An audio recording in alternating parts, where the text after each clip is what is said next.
صباح الخير بأي وقت تشوفون الفيديو. اليوم عندنا شوربة العدس بأبسط شي.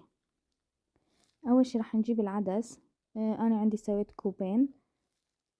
طبعا لازم ينغسل العدس كلش زين، يعني تغسلوه أكثر من 4-5 مرات بحيث اللون ماله يصير صافي.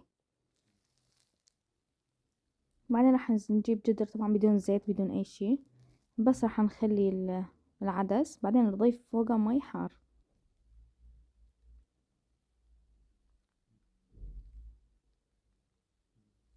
يكون تغمروه يعني كامل، يبقى يكون مغطى كلش زين بالمي.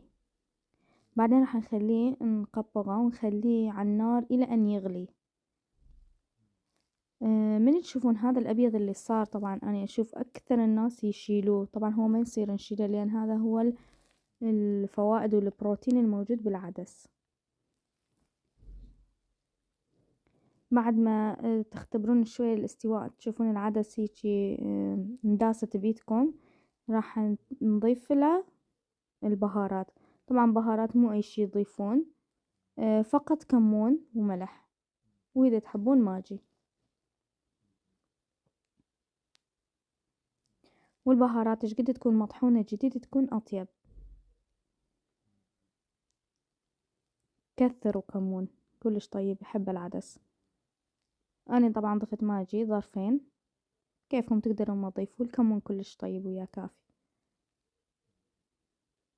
شوف هنا عندي أنا مستوي العدس كامل، بس أنا ما راح أخليه هيجي بحباته، راح أجيب بلندر وأطحنه كامل.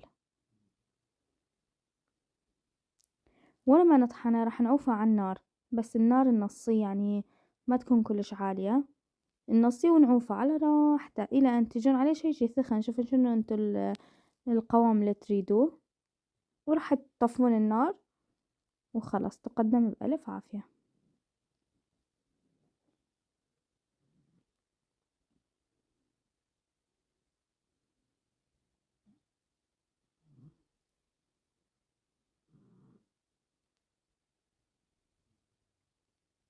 طبعا تطحنوه كلش زين، يعني ما طيبة تطلع بيه الحبوب مال العدس.